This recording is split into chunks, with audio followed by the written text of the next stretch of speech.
CRT Côte d'Azur, donc Observatoire du tourisme. Alors, on va donc parler de cette expérience que nous avons avec cette source d'information de Big Data qui est Forward Keys. Je vais commencer par quelques mots sur la problématique particulière de l'observation du tourisme et de la mesure statistique, en fait, pour avoir en tête les quelques éléments qui nous permettront de comprendre pourquoi cet outil Forward Keys répond bien à cette demande. C'est que le tourisme, en fait, c'est pas simplement une notion de déplacement ou de flux ou de trafic, mais il se définit par la demande. C'est-à-dire qu'il faut être certain que la personne dont on mesure le déplacement ou dont on connaît le comportement ou l'activité est bien un touriste, c'est-à-dire un visiteur qui est hors de son environnement habituel. Ça veut dire qu'il nous faut, dans les enquêtes, avoir systématiquement le lieu de résidence, qui en général se demande, donc c'est du pur déclaratif, ou bien connaître le point de départ de cette personne dans sa mobilité, mais aussi son point de retour, sans quoi on a juste un déplacement de personne sans être certain qu'il s'agit d'un touriste, ou bien par l'observation de son lieu de résidence réel, ce que peut permettre de faire par exemple la téléphonie mobile, on y reviendra.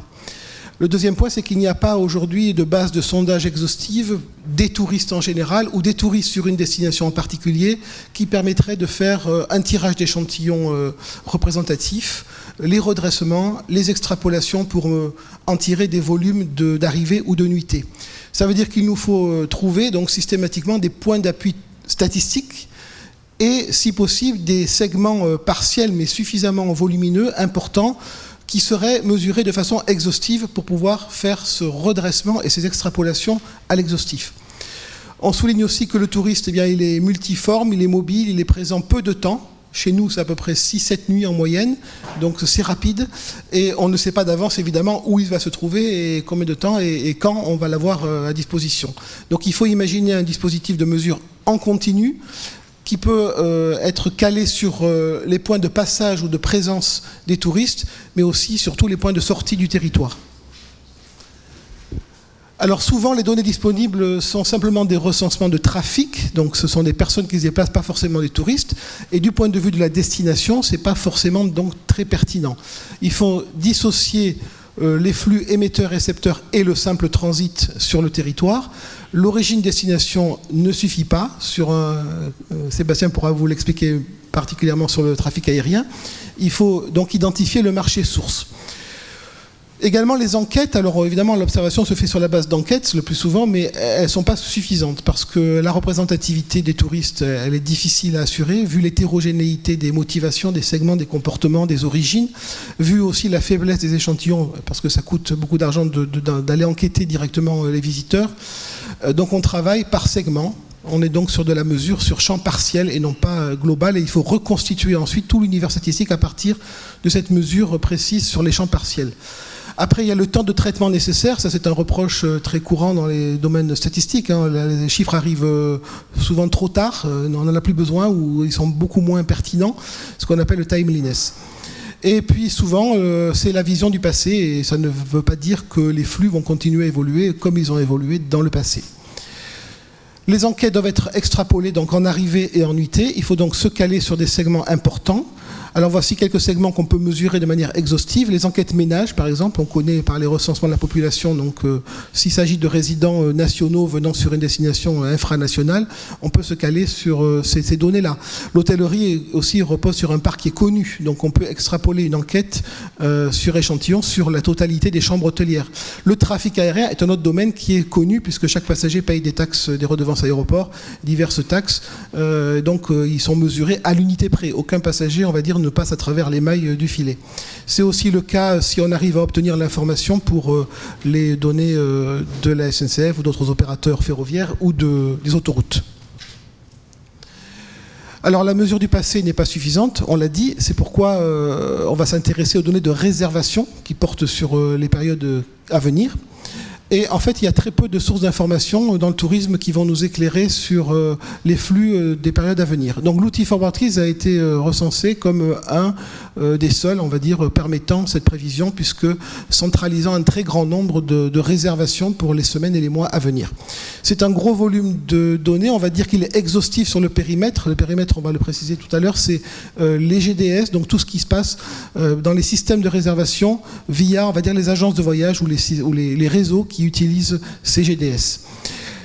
Et c'est ce gros volume de données qui va permettre de mettre en évidence des tendances réelles. Donc on travaille ensemble depuis près de 3 ans avec le CRT Riviera, et c'était l'un de nos premiers clients parce que la société a été créée en 2010 et on a commencé nos activités commerciales en 2011. On est une société d'études de marché, donc nous, la vision du Big Data, elle est très appliquée aux études. Donc on a parlé beaucoup de l'enjeu technologique. Moi, je ne suis pas du tout un technophile, je suis plutôt un analyste, donc je suis plutôt sur la partie en aval du Big Data, c'est-à-dire l'interprétation. Ce qui est pour moi le plus grand enjeu, en fait largement le plus grand enjeu du Big Data, c'est bien sûr... c'est être capable de le traduire en information. Et c'est ce qu'on fait en fait chez Forward Keys. On essaye de convertir du big data en intelligence. Alors c'est un gros mot, intelligence, mais ça recouvre finalement la transformation de la donnée en information stratégique. Et on s'adresse en particulier à l'ensemble des industries, je mets au pluriel, qui s'intéressent aux voyageurs, parce qu'en fait, il n'y a pas que l'industrie touristique, c'est à la fois très large et avec plein de silos. Finalement, on se rend compte qu'il y a énormément d'industries qui s'intéressent à cet objet étrange qui est le touriste, le voyageur, qui est un objet d'étude incroyable puisque on ne le quantifie pas comme un produit de vente puisque c'est une expérience, et finalement cette unité de mesure qui est le voyageur, et cet objet il va nous servir pour travailler avec l'industrie hôtelière, les offices de tourisme, les destinations au sens large, dont donc le CRT Riviera, et de plus en plus avec le monde du travel retail, donc ce qui est duty free, marque de luxe, shopping mall, qui s'intéressent énormément aux flux touristiques. Alors, il y a 2 dimensions qui sont très importantes chez nous, et ça va recouvrir des choses qui ont déjà été dites. Il y a une dimension IT qui a été indispensable, c'est qu'il a fallu être capable de construire des bases de données, de maîtriser ces bases de données, puisqu'on a accès à l'information brute, donc il y avait une logique de maîtrise exhaustive de l'information et de la rendre intelligible à travers des outils. Et ces données, pour nous, c'est une obligation, elles doivent être nécessairement globales et géolocalisables et en temps réel. L'idée, c'est qu'on puisse justement avoir cette vision d'ensemble, parce que le tourisme est un phénomène mondial, avec plein de déclinaisons locales finalement. Lorsqu'on parle à une destination comme la Côte d'Azur, il faut être capable de sortir des informations spécifiques sur la Côte d'Azur, et le temps réel pour répondre aux problèmes justement de réactivité, de besoin d'information et d'aide d'outils à la décision. Le deuxième élément qui était, on va dire, indispensable pour cette notre société, c'est justement la partie analytique. Au départ, le projet initial, c'était de monter une boîte d'IT pour alimenter l'industrie hôtelière avec des données du monde aérien. Et finalement, on a dû faire évoluer notre approche parce qu'on se rendait compte on avait une idée un peu fantasmée de l'usage de ces données. Il y avait toute une pédagogie à faire, donc il a fait cette étape d'analyste a été une phase de transition qui a été intéressante, et aujourd'hui ce sont nos analystes et les outils qu'ils ont développés qui nous permettent de transformer ces données en informations stratégiques et tactiques. Donc pour l'instant c'est très théorique tout ce que je vous dis, ça va devenir un peu plus concret maintenant. En fait on exploite principalement trois types de bases de données. Une première base de données dont a déjà un peu parlé Patrick, c'est sur les données de réservation aérienne. Donc on a des accords avec les GDS qui nous permettent d'avoir quotidiennement l'intégralité des réservations aériennes faites dans les agences de voyage. Donc c'est un énorme volume d'informations. On parle de 15 millions de données de résa par jour.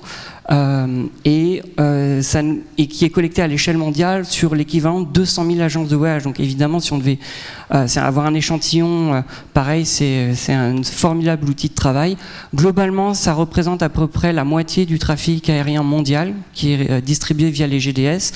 Ce qu'on ne couvre pas, c'est tout ce qui va être réservé en direct auprès des compagnies aériennes, qui passent pas par le canal agence de voyage, ou tous les vols en charter qui sont en théorie, en tout cas la plus grande partie, pas distribuées à travers les plateformes GDS.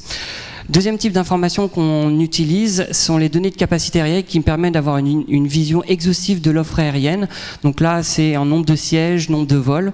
Et troisième type d'information, sont des informations liées aux événements. Alors, pourquoi les événements? Parce que, en fait, dans l'ordre historique, quand on a commencé avec les données de réservation aérienne, on voyait des montées, on voyait des descentes, c'était spectaculaire. Donc on était content de pouvoir annoncer plus 20, moins 10, etc. Puis très vite, les questions, c'était pourquoi? Pourquoi ça monte, pourquoi ça baisse?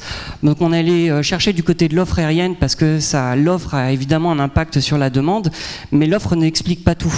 Et l'enjeu pour analyser une tendance, pour pouvoir faire des études de marché, c'est d'être capable d'intégrer au mieux en tout cas les événements les plus impactants sur la demande touristique.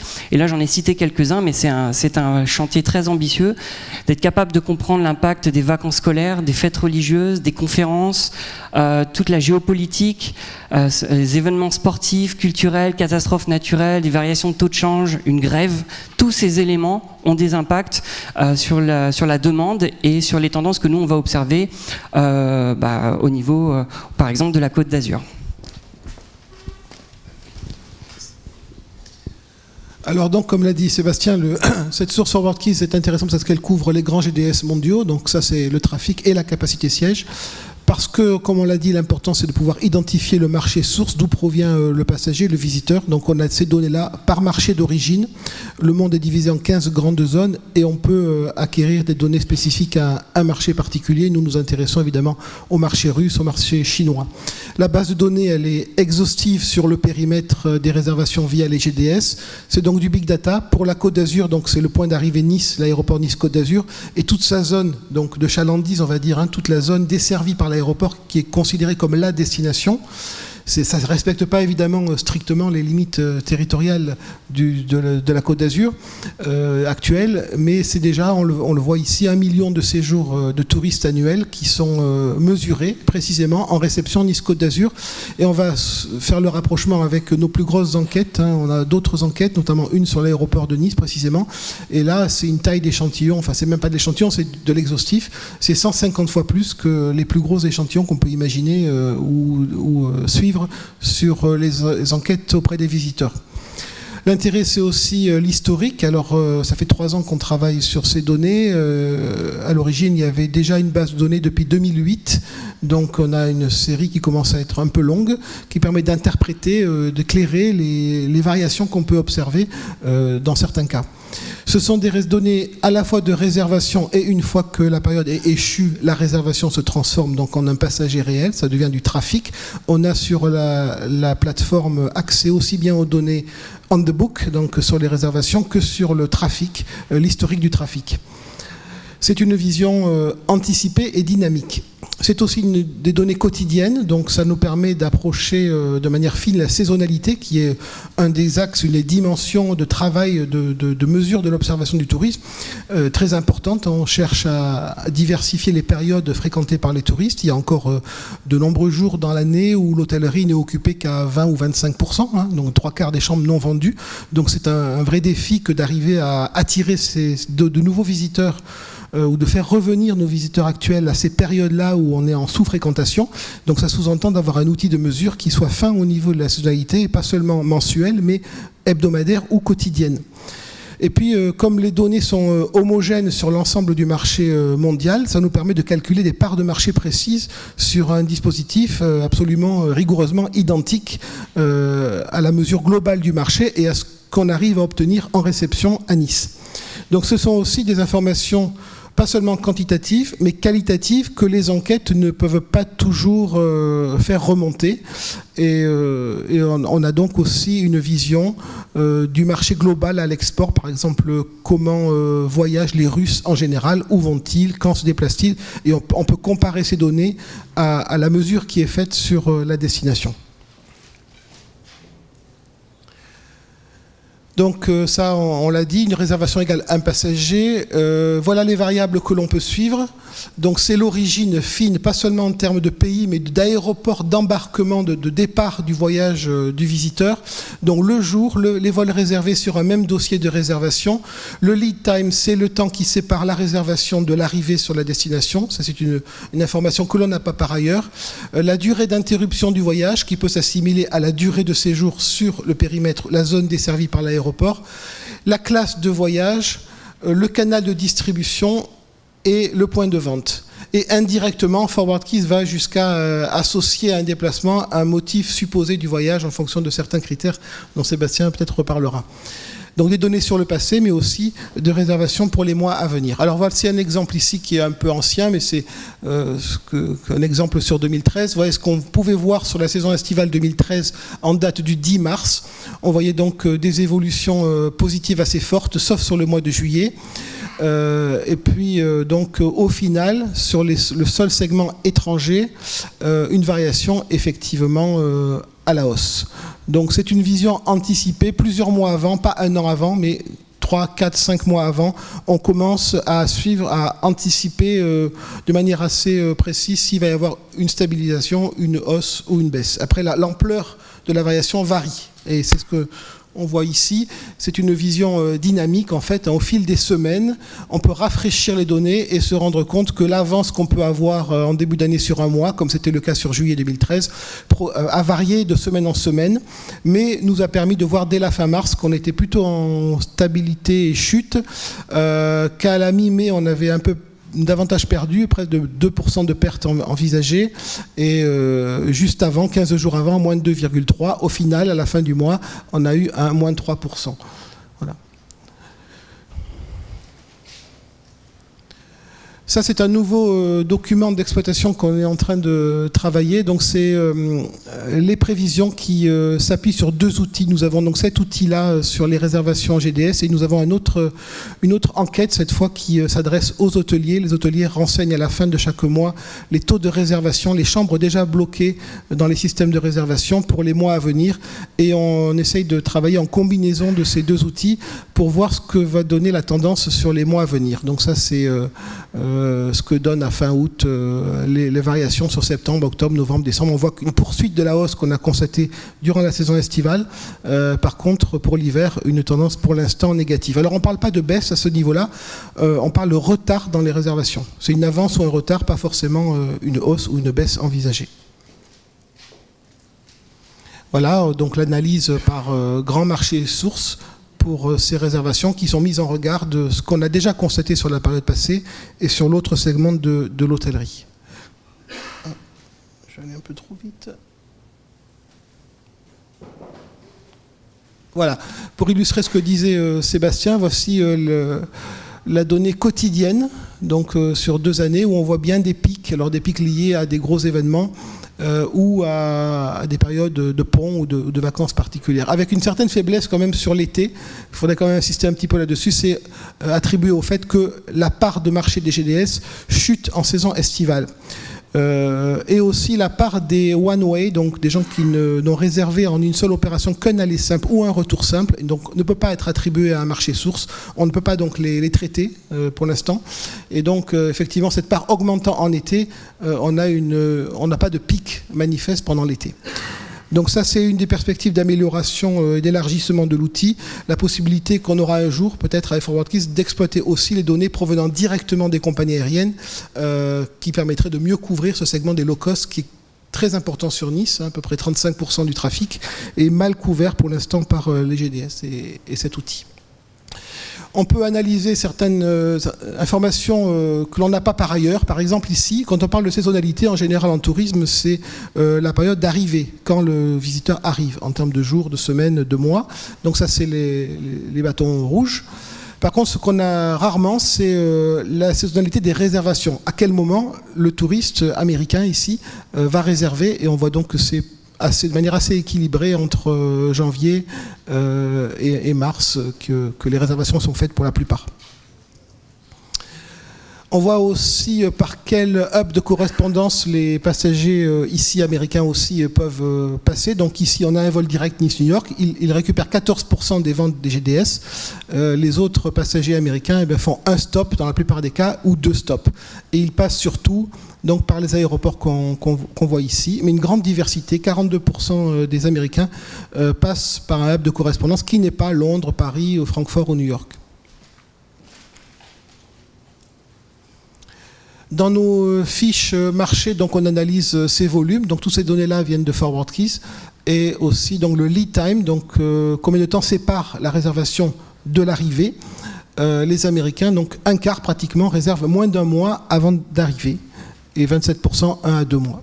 Finalement, 23% seulement réservent plus de 4 mois, alors qu'on pouvait imaginer que venant d'un marché lointain, la décision et la démarche de réservation étaient anticipées davantage. On peut aussi identifier des marchés sources particuliers. Alors ici, c'est la décomposition par origine fine du marché, du grand flux du marché russe, où on voyait déjà émerger certains petits pays comme l'Ukraine, le Kazakhstan. Alors c'est marginal, mais on peut en suivre l'évolution d'une année à l'autre, d'un mois à l'autre, et voir la montée en puissance de ces nouveaux marchés, peut-être pas forcément imaginés au départ. Je termine avec ce slide sur les limites et les développements. Alors les limites actuelles, pour nous, ForwardKeys, c'est du big data parce que c'est un gros volume de réservations, de billets d'avion qui sont donc centralisés sur la plateforme, mais c'est pas de l'open data, c'est-à-dire qu'on ne peut pas en faire ce qu'on veut tout à fait. On est tributaire des programmations et de la plateforme et de tout ce que permet de faire la plateforme ForwardKeys, mais on peut émettre des souhaits et puis ils sont éventuellement pris en compte et aboutissent à des développements de modules supplémentaires, c'est déjà arrivé. Après, on l'a déjà dit, la destination est définie de manière assez large, c'est la zone de chalandise de l'aéroport. Les voyages sont analysés distinctement, il n'y a pas de lien entre différents dossiers de réservation qui permettraient de reconstituer un historique ou voir aussi le comportement sur une année, par exemple d'un passager en particulier, combien de fois il revient sur la destination, tout ça, pour l'instant, ce n'est pas envisageable. Et la couverture, comme je l'ai dit, est variable. Alors on le voit ici, selon les années, la couverture GDS, elle tourne autour de 30% pour notre destination. Et elle varie aussi selon le mois, elle baisse un peu en été. Donc tout ça, il faut le prendre en compte, évidemment, dans l'analyse. Ce ne sont pas des outils à lecture directe, hein. Il y a encore un travail d'interprétation et d'analyse à faire derrière. Les perspectives de développement qu'on attend maintenant de ForwardKeys, c'est d'une part la qualification des one-way, pour être en mesure de les attribuer à un marché source, et donc élargir la couverture de ce que l'on observe via cet outil, et puis avoir un jour les données des compagnies aériennes, si ForwardKeys arrive à les convaincre de leur vendre les données, puisque là, il y a un gros volume de vente directe. Évidemment, nous, on n'est pas trop concernés par Ryanair, mais EasyJet a une très très grosse part, et là, une partie seulement des réservations EasyJet passe par les GDS. Ensuite, il y a 2 modèles statistiques qui sont en développement ou déjà disponibles. Donc, un premier modèle d'extrapolation au trafic aérien total qui, à partir des données des GDS, ForwardKeys a donc développé ce modèle qui permet de basculer sur tout le périmètre du trafic aérien en passant par l'offre en siège qui est connue à l'unité près. Et puis un modèle de prévision enrichi qui permettrait, au-delà du simple avance ou retard sur le taux de réservation, d'en déduire une véritable perspective de hausse ou de baisse, de variation réelle, prenant en compte ce qu'on appelle le taux de maturité, c'est-à-dire combien de sièges ont déjà été réservés à telle date l'année dernière et par comparaison à cette année. Voilà, peut-être tu veux dire un mot sur... Voilà. On a encore un peu de temps, je vais... Encore un peu. Non, toujours pas.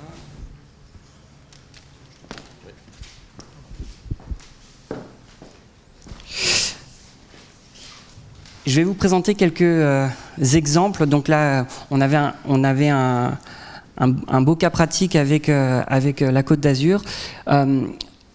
En fait, les données qu'on utilise pour nous sont la matière première pour faire des études et des analyses, comme je vous le disais. Et donc, j'ai essayé de résumer quelques exemples d'applications possibles.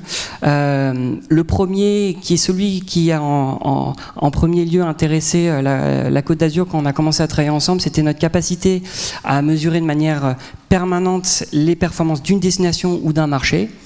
Je vais vous donner quelques exemples. Notre capacité à évaluer des événements en temps réel. Et là, je peux vous dire que l'actualité ne manque pas pour justement alimenter nos analyses, parce que tous les jours il se passe quelque chose. Ce qui s'est passé en Ankara a des impacts spectaculaires sur les réservations. Demain, on sera en mesure de produire les premiers résultats. Voilà. Donc c'est cette disponibilité de l'information et notre capacité à traiter rapidement l'information c'est un sacré atout au niveau des décisionnaires, essentiellement politiques dans le cas de crise. Après, c'est un outil qui est très utile quand il s'agit d'optimiser ses investissements en marketing. Alors c'est un peu théorique pour l'instant, mais je vais vous montrer aussi un cas pratique. Et je reviendrai sur ce que mentionnait Patrick concernant les prévisions. On est en train de travailler sur un nouveau modèle et je vais vous montrer quelques exemples. Donc, alors, suivi de la performance d'un marché ou d'une destination. Alors, dans ce cas-là, on a pris un marché. Il y a quelques semaines, de 4 ou 5 semaines, on a fait une étude parce que, en fait, on voyait une dégradation des réservations sur le marché émetteur chinois. Alors, la première chose on s'est posé la question de savoir s'il y avait un problème dans nos données. Donc, on a appelé notre partenaire GDS en Chine qui s'appelle TravelSky, avec qui on a un accord, qui est l'acteur majeur en Chine. Sans TravelSky, on ne comprend pas du tout le marché chinois. Et TravelSky nous a dit non, il n'y a pas de problème, effectivement il y a une baisse des réservations. Donc on creuse, on s'aperçoit que finalement cette baisse de réservation devenait de plus en plus importante, et au mois d'août on arrivait même sur des niveaux de réservation qui étaient négatifs par rapport à l'année dernière. Donc quand on a des données qui sont négatives, surtout sur un marché aussi stratégique que la Chine, nous on a une société d'études, on ne livre pas des données au kilo à nos clients, il faut vraiment qu'on amène de l'analyse derrière. On a cherché de l'information, essayé de comprendre ce qui se passait. Et en fait, on a fait de la veille, et là on s'aperçoit que la bourse de Shanghai s'effondre. Et on se dit, c'est super, dis donc, il y a une forme de corrélation entre la tendance des réservations et l'effondrement de la bourse à Shanghai. Donc on fait une petite étude, dont vous voyez quelques exemples, où on voit que ça impacte en particulier, vous voyez en bas l'Europe et les États-Unis, l'Amérique du Nord en particulier. L'Asie et le Moyen-Orient ne sont pas du tout impactés par cette baisse du marché chinois. Et lorsqu'on a publié ces informations-là, on ne s'attendait pas du tout au retour, mais en fait on a été contacté par 15 fonds d'investissement américains, chinois, hongkongais, parce que tout d'un coup, il y avait un intérêt incroyable, parce qu'il y avait une espèce de corrélation magique entre la consommation, les réservations aériennes et la bourse. Alors là, on est sur de l'exploratoire, mais à chaque fois ces derniers jours, je n'ai passé mon temps qu'à faire des démos auprès du monde financier. Deuxième type d'exemple, c'est évaluation d'un événement. Alors, on va prendre au sens large. On travaille on a un client en Afrique du Sud, à Durban, dans la région du KwaZulu-Natal, et donc on connaît très très bien l'Afrique du Sud. Et il y avait des projets de changement de réglementation de visa international. Globalement, quand vous et moi, Français, Européens essentiellement, quand on va en Afrique du Sud, il n'y a pas besoin de visa. Mais depuis le 1er juin, le gouvernement a légiféré, et lorsque maintenant vous voulez aller avec des mineurs en Afrique du Sud, il vous faut produire des justificatifs, quasiment des actes de naissance certifiés par une autorité compétente pour l'Afrique du Sud. Bref, tous les professionnels d'Afrique du Sud réceptifs criaient au désastre possible, et en fait ça a été mis en place au 1er juin, et de manière à pouvoir faire une analyse pertinente, on a regardé en particulier ce qui se passait. Vous voyez là, c'est de septembre 2014 à août 2015. Donc globalement, la tendance en bleu foncé, c'est les arrivées cette année par rapport à l'année dernière. Vous voyez d'ailleurs l'exemple, le pic qu'on voit, c'est les vacances de Noël, et Easter Shift, donc c'est les vacances de Pâques. Il y a un décalage qui est lié au décalage des vacances de Pâques dans les marchés émetteurs. À partir du 1er juin, on voit un décrochage très très net des arrivées. Et du coup, pour qu'on soit sûr qu'on parle des visas enfants, on a fait un zoom sur les clientèles de famille, celles qui voyageaient à 3, 4, 5, voire 9 passagers. Et en fait, on s'est aperçu qu'il y avait un fort décrochage. Alors, l'Afrique du Sud était déjà en baisse, donc ça devenait compliqué de se positionner. On voyait que c'était en baisse globalement jusqu'aux arrivées cumulées jusqu'au 31 mai. On était sur une baisse globale qui était de l'ordre, donc pas dire de bêtises, moins 6,8, tout marché confondu. À partir du 1er juin, on est sur une baisse de moins 10,6. Pour être tout à fait transparent, du coup, on a regardé, là c'est l'ensemble des flux touristiques, et après on a fait une distinction entre notre zoom famille par rapport aux non-famille. Comme c'était en baisse, en fait, ce qu'on a pu mesurer, c'est l'écart entre ce qui se passait avant la mise en place de la visa et après. Finalement, on s'aperçoit que l'écart, le segment famille était encore en croissance jusqu'au 1er juin, alors que le marché était globalement en baisse, et il en est maintenant à quasiment moins 10. Donc, on a pu alimenter les réflexions au niveau des gouvernements. Ça a été énormément utilisé par les hôteliers, les autorités touristiques provinciales, de manière à faire un peu de pression sur le gouvernement pour qu'il revienne sur sa décision. C'est pas encore fait, mais voilà un type d'exemple très concret en temps réel d'un événement, et on a été capable de poser des chiffres sur ces informations. Troisième type d'utilisation, je vous parlais d'investissement marketing. Alors là, c'est une étude qu'on a fait pour Disney, Disneyland à Paris, qui se posait des questions sur le marché des Émirats Arabes Unis. Et en fait, on s'est aperçu qu'il y avait 4... Et on a regardé Paris, donc notre échantillon, c'est pas... notre zone d'observation, c'est la destination Paris, c'est pas proprement Disneyland. Hein. On a vu qu'en fait, sur l'ensemble de Paris, il y avait 4 pics d'arrivée insignificatifs. En fait, celle qui est à la suite du Ramadan, avant le Ramadan et après le Ramadan. Après, il y a les vacances d'hiver et les vacances de printemps. Donc, on voyait qu'il y avait déjà une forme de corrélation par rapport à la saisonnalité. Comme vous connaissez peut-être un peu les Émirats Arabes Unis, en fait, Dubaï, par exemple, il y a plus de 2 ou 3 millions d'habitants, mais en fait, la plupart de la population de Dubaï n'est pas arabe. En fait, c'est beaucoup d'expatriés. Donc, c'était un enjeu assez important de pouvoir être capable de pas donner la nationalité, parce qu'on n'a pas l'information, mais de pouvoir de qualifier un peu les profils. Et on a d'abord écarté tous les flux qui étaient trop courts, donc les 1 et 2 nuits qui correspondaient soit à du business, soit des séjours très longs qui correspondaient à des voyages qui ne nous intéressaient pas. Donc on est resté sur un périmètre de 3 nuits à 14 nuits. On a filtré tous les passagers qui voyageaient seuls, parce que pour aller chez Disney, c'est clairement pas la cible. C'est plutôt même 3, 5 et voire plus. Et après, on a fait un zoom sur le online et le offline pour les agences de voyage. Et là, c'est un exemple pour le Ramadan. Donc, on voit qu'il y a eu un décalage. En jaune, c'est le Ramadan l'année dernière. En bleu, c'est le Ramadan cette année. Donc, on voit que ça s'est décalé de 2 semaines. Là, ce sont des données quotidiennes.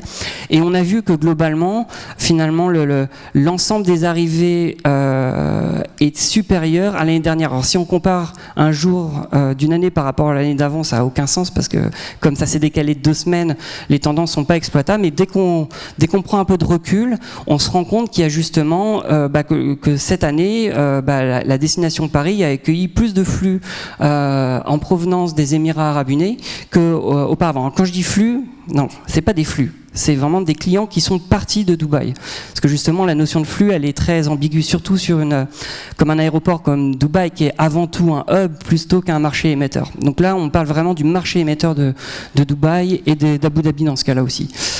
Et pour reprendre le cas du Ramadan, comme on a vu que c'était une période qui était stratégique au niveau des voyages de ce marché arabe, on a analysé à quel moment les clients réservaient, à combien de temps à l'avance ils réservaient, et ces informations permettent du coup à Disney, pour ce qui est des clientèles musulmanes, puisqu'elles sont dépendantes, elles vont voyager en fonction du Ramadan, de pouvoir ajuster leur stratégie de promotion, marketing à destination de cette cible qui sont justement le marché arabe de Dubaï et d'Abu Dhabi.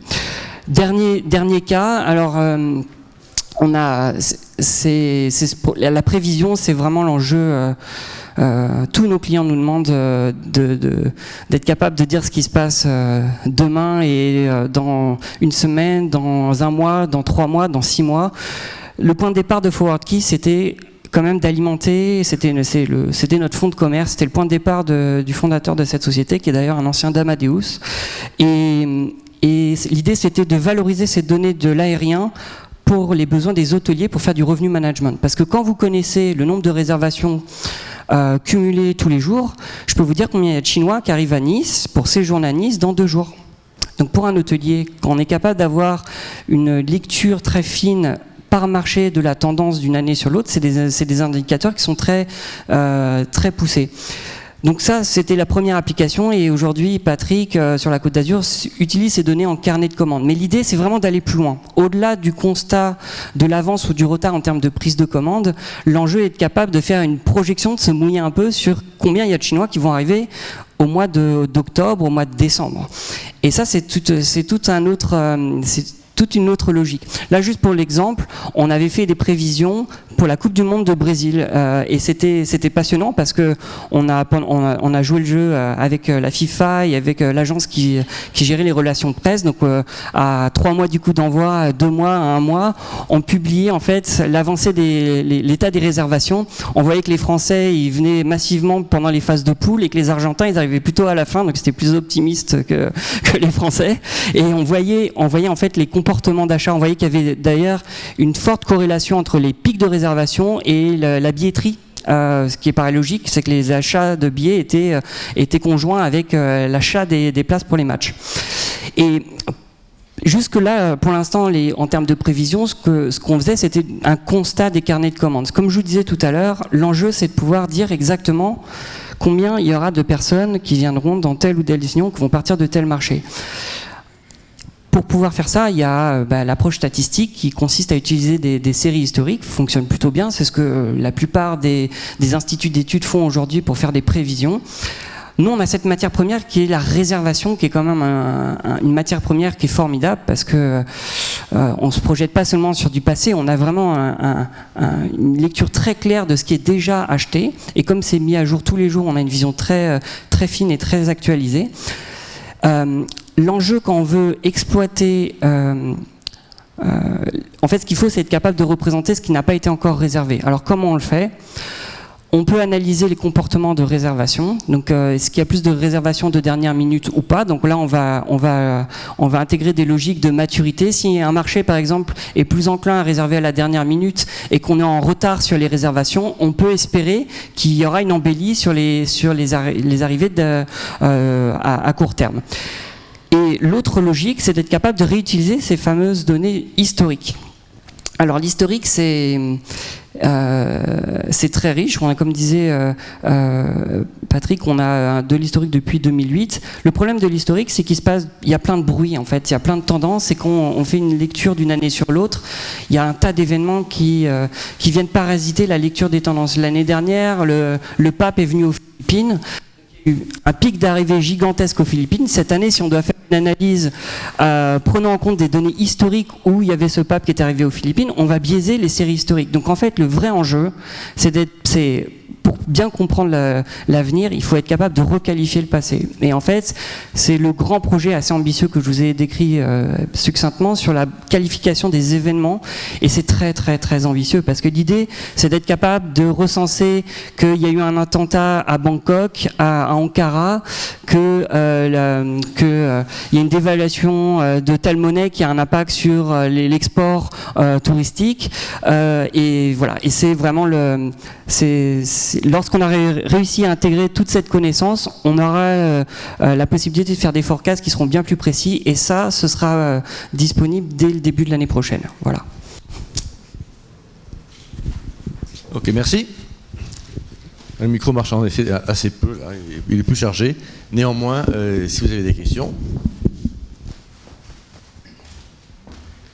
ou des remarques, en vous présentant. Bonjour, Franck Lavagna, Orange. J'avais juste une petite question, peut-être elle est un peu décalée, mais enfin décalée.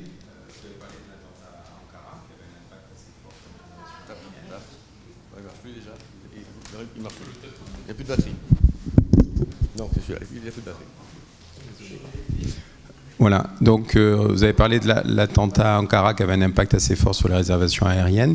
J'aurais aimé savoir si les intempéries qu'on a eues ici sur la Côte d'Azur ont pu avoir un impact sur les réservations. Est-ce que c'est quelque chose que vous pouvez identifier ? Alors, je n'ai pas la réponse pour les intempéries, parce qu'on n'a pas fait d'études spécifiques sur le sujet.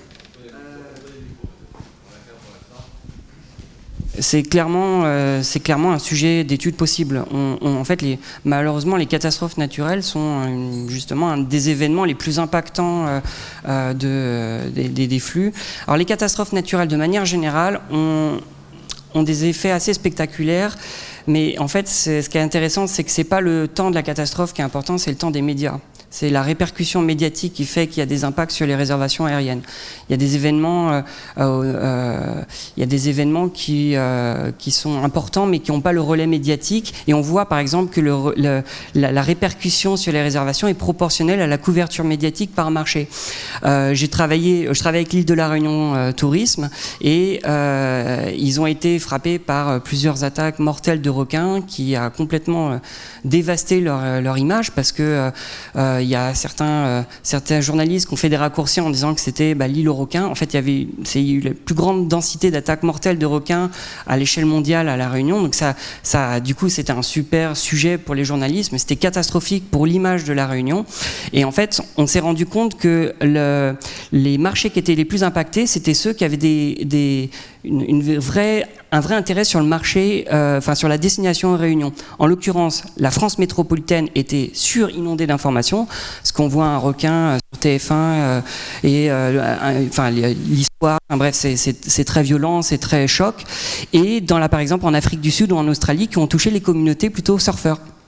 Et finalement, l'Allemagne n'a pas du tout été touchée, quasiment pas, par les phénomènes requins. Parce que les Allemands, quand ils viennent à La Réunion, ils font de la randonnée. Ils vont sur le volcan et ils vont pas à la plage. Et donc ça, c'était super intéressant parce qu'on a pu, sur un phénomène... alors là, c'est une catastrophe, on va dire, c'est accidentelle, mais on est capable d'aller lire et je pourrais vous répondre dans quelques jours, mais je le ferai à travers Patrick sur ce qui s'est passé à Nice. C'est probable. De manière générale, les catastrophes naturelles, les destinations qui subissent une catastrophe naturelle ont quand même une résilience assez rapide. Le plus spectaculaire qu'on ait analysé, c'était sur Bangkok, les inondations qu'il y avait eu il y a 2 ou 3 ans. On avait même parlé de l'aéroport qui était sous l'eau. Ça a été des images assez chocs, qui avaient été énormément relayées. Mais au bout d'1 ou 2 mois, quand c'était nettoyé, tout le monde avait oublié et c'était reparti.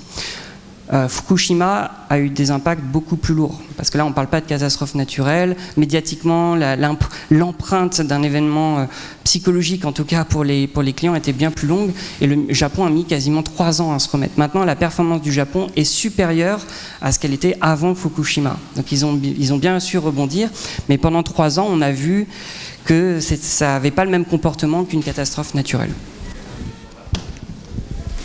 Oui. Rebonjour, Carimur, Galebra, c'est un anagramme d'Algèbre en fait, c'est une compagnie qui travaille sur l'analyse de données et qui est basée à Monaco d'ailleurs. J'avais une question en fait pour revenir à un des exemples que vous avez montré. Je vais prendre celui que je pense avoir compris le mieux, c'est celui qui est sur les Émirats arabes. Oui. Si vous voulez, une fois que vous avez présenté tout ça, je me suis dit qu'est-ce que je gagne vraiment par rapport à l'analyse que vous fournissez. Est-ce que j'ai vraiment... Parce que tout ce que vous avez dit, pour moi, avait un bon sens, pouvait être compris. Est-ce que j'ai vraiment besoin de ça pour comprendre, pour faire ces prédictions? Donc j'aimerais que vous développiez un peu plus pour me faire comprendre comment moi, si je suis un hôtelier par exemple, pourquoi je devrais faire appel à vos services et qu'est-ce que je peux gagner de plus par rapport à ce que je peux gagner par un hôtelier qui a travaillé là pendant une quinzaine d'années, qui connaît la clientèle qui vient, etc. Alors, d'accord, voilà, merci. D'accord. On va gagner 2 minutes. On va gagner en précision parce qu'on a des données qui vont être quotidiennes. Donc l'idée, c'est que l'hôtelier puisse comparer, par exemple, ses carnets de commandes en propre, parce qu'il a quand même ses données, il a son expérience, mais il n'a pas forcément la vision d'ensemble du marché. Donc l'idée, c'est qu'il puisse faire un benchmark. Donc ça, pour pour l'hôtelier, c'est essentiel. S'il voit que pour le revenu manager, si le taux d'occupation il est faible, mais que la demande est très forte, c'est des indicateurs qui sont importants. Alors peut-être que lui, il le voit pas dans ses chiffres de l'hôtel, mais au niveau de la destination, nous, on est capable de le mettre en valeur. Donc ils vont gagner en précision, en finesse, et puis cet éclairage un peu extérieur de leurs propres données. Après, pour l'histoire des Émirats Arabes Unis, le deuxième intérêt, c'est que au-delà de cette quantité, de cette tendance qu'on va être capable d'amener, il y a un certain nombre d'indicateurs qualitatifs qui nous permettent d'aller affiner les cibles. Et c'est parce qu'on est capable d'affiner les cibles, Disney en l'occurrence, en fait on a mis en valeur des choses que Disney, on allait au-delà des attentes de Disney sur cette étude, parce qu'ils voulaient juste une compréhension de la taille du marché. Mais en fait on leur a expliqué qu'en fait il n'y avait pas un marché, mais il y avait des marchés. Parce qu'il y avait la consommation des clients arabes et il y avait ceux des expatriés. Ils ne voyageaient pas au même moment, ils ne réservaient pas de la même façon. Et du coup pour Disney, c'est des éléments très clés, parce que lorsqu'ils veulent cibler les départs à post-Ramadan pour le marché arabe, ils savent exactement à quel moment il faut communiquer, si c'est plutôt sur le offline ou le online qu'il faut aller. Et nous, on va leur amener des éléments qualitatifs. Voilà. Donc, on n'a pas besoin en tant que tel, c'est utile parce qu'on arrive à l'affiner, à faire de la segmentation sur les clientèles. Voilà. Une dernière question ou une remarque de transporteur aérien? Pas de remarque?